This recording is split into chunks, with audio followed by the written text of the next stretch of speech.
Hey everyone, welcome back.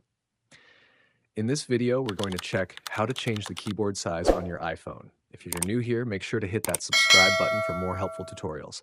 I'll show you the steps in a simple way, so let's get started. Step 1, open your Settings app. Step 2, scroll down and tap Display and Brightness.